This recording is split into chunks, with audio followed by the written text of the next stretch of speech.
I made a $40 deck for you guys, and it is the most fun deck in all of Gods Unchained. Also, I'm giving away a copy of the deck, and much more. Stay tuned.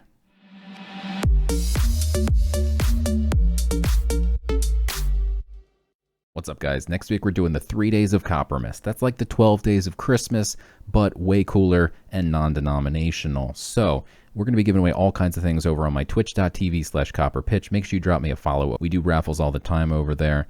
I'm going to be raffling off this entire deck of cards that we're about to take a look at. I'm going to be raffling off a diamond card and a rare Trial of the Gods chest. So I hope you guys win some cool stuff. Also, if you guys could take 1 second real quick, I was nominated for Best Blockchain Content Creator of the Year by playtoearn.net. So if you scroll down into the description, click that link, drop your boy Copper a vote, and maybe we'll win. I genuinely appreciate it. Thank you guys for taking the time to do that. Let's dive in to the video. All right, so let's take a look at this Order Deception deck I made. It is the most fun deck in the world. Let me tell you why. First of all, it's got tons of guild synergy. This deck is a guild deck. Every single one of these neutral creatures is guild. We also have the Jinxblade Duelist is guild, the Prison Escapee is guild, and the Vault Vagabond is guild. So there's tons of guild creatures, and having tons of guild creatures means cards like the Frumentari Instigator draw a card for each other guild creature on board. That means you get to draw tons of cards. The Desert Mercenary, this guy's tasty. Reduce to 1 the cost of each guild creature in your hand with cost 2 or 3. Well, note that this deck is stacked with 3-drops. We've got the Diligent Architect, which delves you a structure and gives it +2 health. This can get you some amazing cards. Of course, sometimes you can low roll, but you get 3 options. So you're going to have a good building most of the time with +2 health. So this card replaces itself. You've got the Vault Vagabond, which adds a copy of your opponent's top card of their deck to your hand. We've got the Jinxblade Duelist is obviously a staple. We've got the Prison Escapee is unbelievable. For 1 mana, if you can get this out with a Desert Mercenary, this guy just goes off. He has Order 3. When this creature loses Order, summon another Prison Escapee. That Prison Escapee also likes to summon more Prison Escapees. If you combo that with Prisoner Exchange, remove Order from each of your creatures with Order, give them +2 Order at the start of your opponent's turn, that means the Prison Escapee, if it's already sitting out there from a previous turn, it suddenly can attack, which is a surprise to your opponent. Because it had Order, they didn't think it could attack, suddenly it can. And when it loses Order, it summons another one, and that one has Order and is going to summon another one, and this one then gains Order back at the start of your opponent's turn, and then summons more Prison Escapees in the future. So this deck can just spiral into a crazy Prison Escapee deck.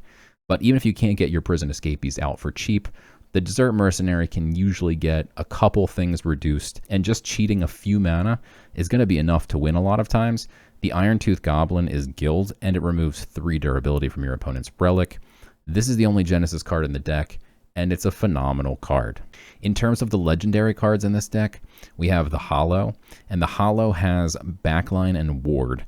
And after a friendly creature loses Order, add a random guild creature to your hand. Ability, pick 1, give a friendly creature 2, 3, or 4 Order. So if you give this +2 Order, at the end of your turn it goes to 1, and then on your turn it's back to 0, meaning you get to add a random guild creature to your hand, and then you can do it all over again every single turn, plus your other creatures like Prison Escapees, they lose Order, so does the Shackled Acolyte, and you get to add even more creatures to your hand. Plus with the draw from the Frumentari Instigator, I could only play 1. I got rid of the second copy because I constantly had so many cards in my hand. You also have the Lantern Bound Fae, which has more Order shenanigans, and these ones are fun. After any creature you control loses Order, pull this into your hand and reduce its cost by 1. Roar, deal 3 damage. So you can go face with this and make it a combo deck of sorts where you just keep going face and it gets cheaper every turn.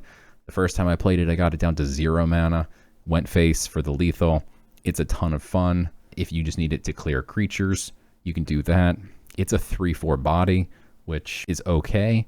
So in terms of mulligan, on turn 1, the Dockside Prowler is a very nice card to drop. It's hidden, so your opponent can't deal with it. I'm also always looking for the Hollow. The Hollow has Ward, so if you go first and play the Hollow, it's almost impossible to kill this thing. If you get one creature out and then play the Hollow, this is just going to stick very, very hard to your board. I'm always looking for Desert Mercenary. This guy is just unbelievable. There's so many guild creatures in this deck that you're going to be able to reduce things. You're going to be cheating mana. If I can get all these 3-drops in my opening hand and just pass on turn 1, I would do it, because suddenly you can cheat out all these 3-drops on turn 3. Piercing Bolt you can actually take out of the deck, maybe replace it with a Hunting Trap. This was more of a leftover from the Guild Enforcer era when this had 2 armor. Now that it has 1, maybe you don't need Piercing Bolt as much. That being said, it's still a 1 mana deal 2. Not a bad card to have. Changing Locks isn't strictly necessary. It's just another way to play with order. You can give your opponent's frontline order 3 so you can get through it. You do have cheats, you can get through it that way as well. Namely, you're going to use Changing Locks to play around with your Prison Escapees and your Shackled Acolytes. And then, of course, we have Surprise Delivery. So other combos you can do with this deck are things like playing Surprise Delivery on turn 5.5. This summons 3 creatures to your opponent's side of the board. So say they have a 6/6. Well, it's going to be hard to deal with. But if you summon a bunch of 0/2s, and then the following turn you Rapture Dance, if you can force your opponent to have lots of creatures on their board, more than they wanted, they might not want to go wide because they know Rapture Dance is going to come if they go wide. But you can actually force your opponent now to go wide, and that is huge. You can then play Rapture Dance, clear all their creatures. Additionally, if you're able to play Surprise Delivery, when they have 3 creatures out, even if you don't have Rapture Dance, it just locks up their board. It prevents them from playing any more creatures. All right, that's enough looking at this deck. Let's play a game with it and see how it goes. Okay, we're going first. I love to see the Desert Mercenary in the opening hand. Prisoner Exchange is great if you have the Prison Escapee, otherwise not great. I'm going to keep the Iron Tooth. Dockside Prowler is a good turn 1. My turn already? Only light can cleanse you of your vices.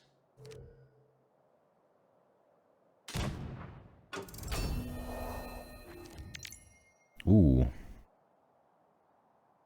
Desert Mercenary now gives me 3 free mana.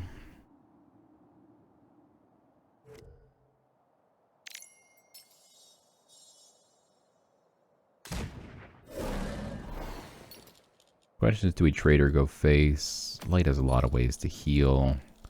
If he can buff it and trade here, I'll be sad. Let's just stick with our very good creature. He could have Light's levied our 2/2, and then we would have been sad.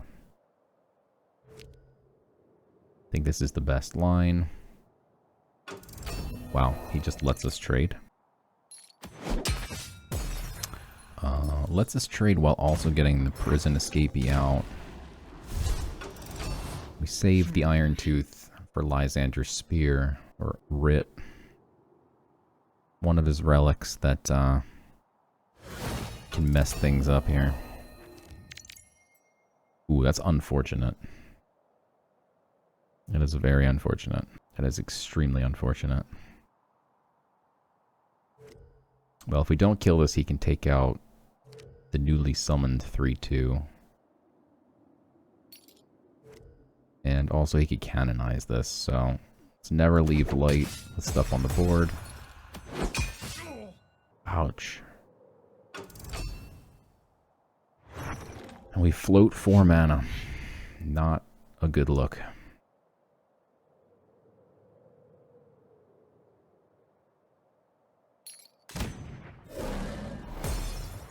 Wisely gets rid of the one that's going to keep spawning things. This allows me to draw 2 cards. That's pretty nice. Nothing has order, so Lantern Bound probably slow here, but it's perfect to kill this, so I'm just going to go for it. It does have order itself.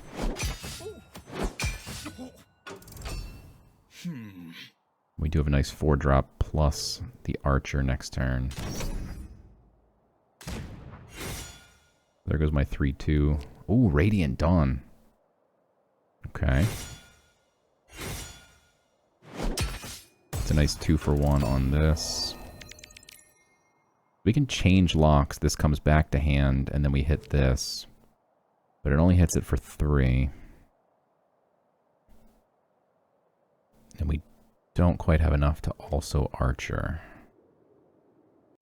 Can buy the Rune of Strength.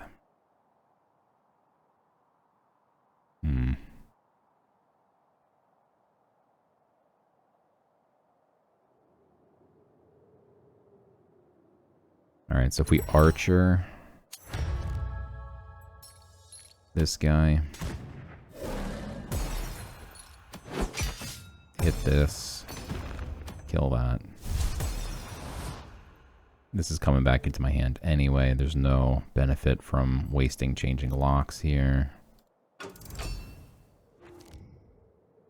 This now costs 4. We have changing locks, so we can give something order. Maybe get this back in hand.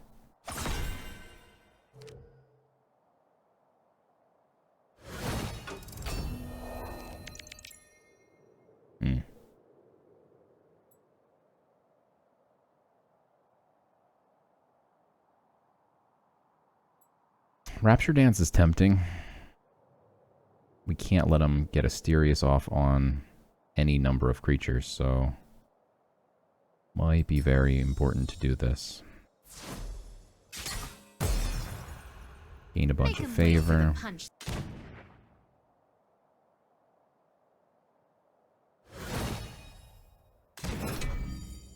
Okay. Ooh, Hollow's a great card. Let's take this out.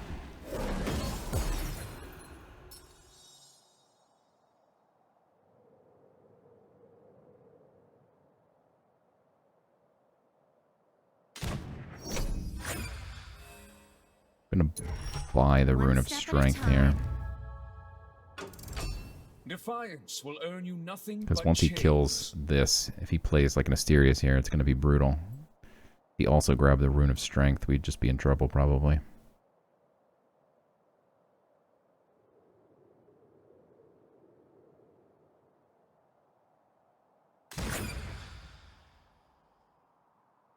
So we can actually give this order using the Hollow. Man, Radiant Dawn is scary. Now we can actually kill the Fae. That making me sad. Ooh. Now you made me angry. Likely need to kill this with God Power.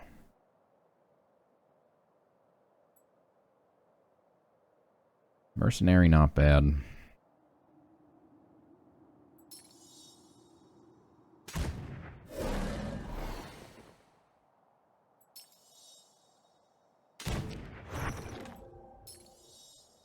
This will draw me a random guild creature. Foreign Diplomat, actually very usable. But we want to kill this before anything bad happens. That's enough for now. And we can actually give order even to the prison escapee here.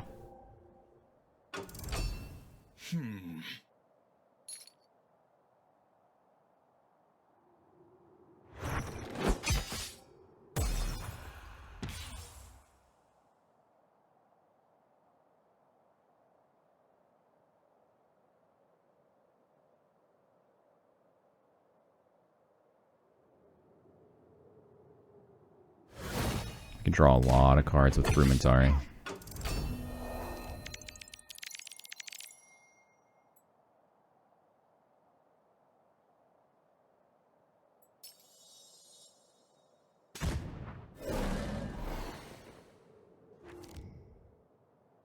Surprise delivery is fun, but not helpful right now. I think we might need to kill the enraged ally here.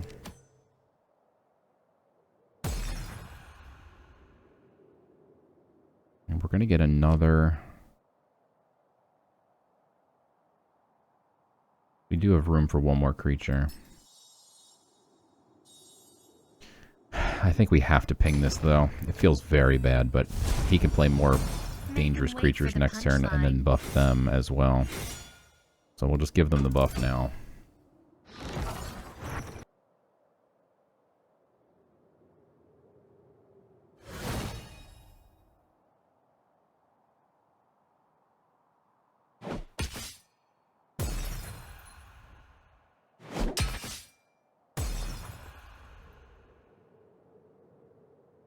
Yikes. Okay, productive. It only hits the 2 creatures with the 2 strength.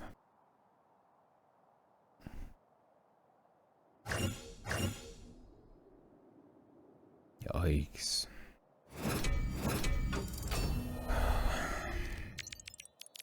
Well, Prisoner Exchange is huge here. We summon 2 of these. These can both attack immediately.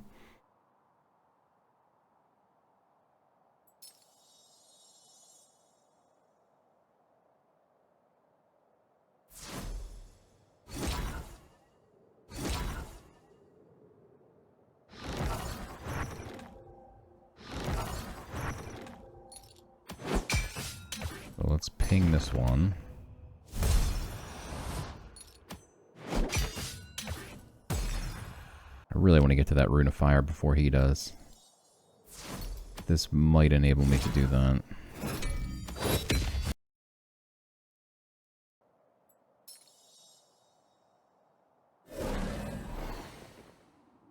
One step at a time.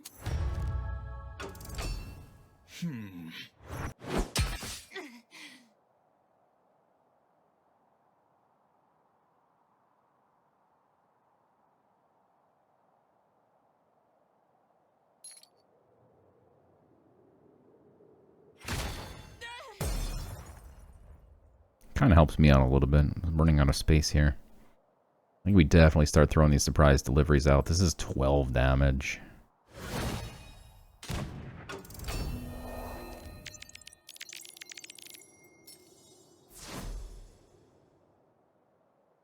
We should have played Diligent Architect first, but...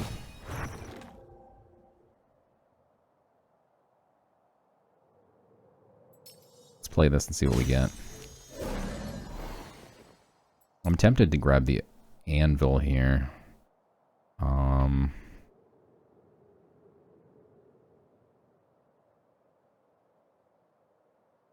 Yeah, everything else is pretty bad, and we're almost at 9 mana, so let's grab that. This gives me more favor.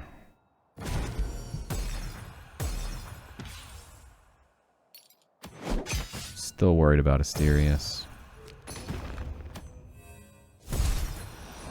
That's enough for now.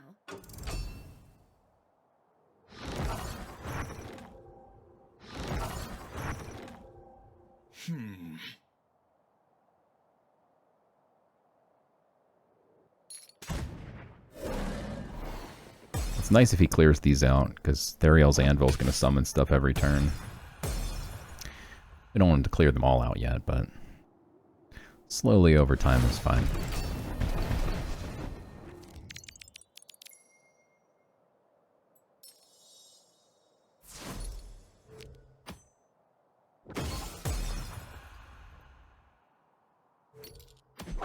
Never going to give him a target to canonize if I can help it. I mean, this is just funny, having 6 barrels, he can't play anything.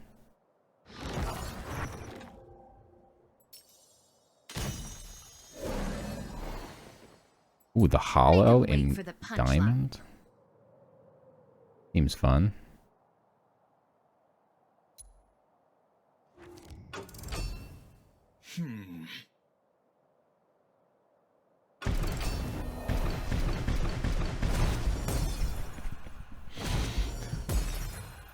I mean, I was right. It was fun. Wow. This deck is insane. Actually insane. Oh, come on. I think we just saw the health bug.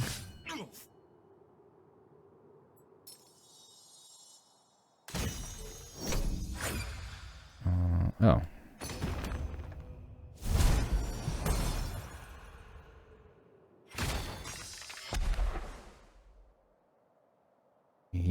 thought he had more health than that. I think his health jumped down. That's what I thought. Okay, I'm not going crazy. To save himself. It's gonna be GG's with the barrels. GG's.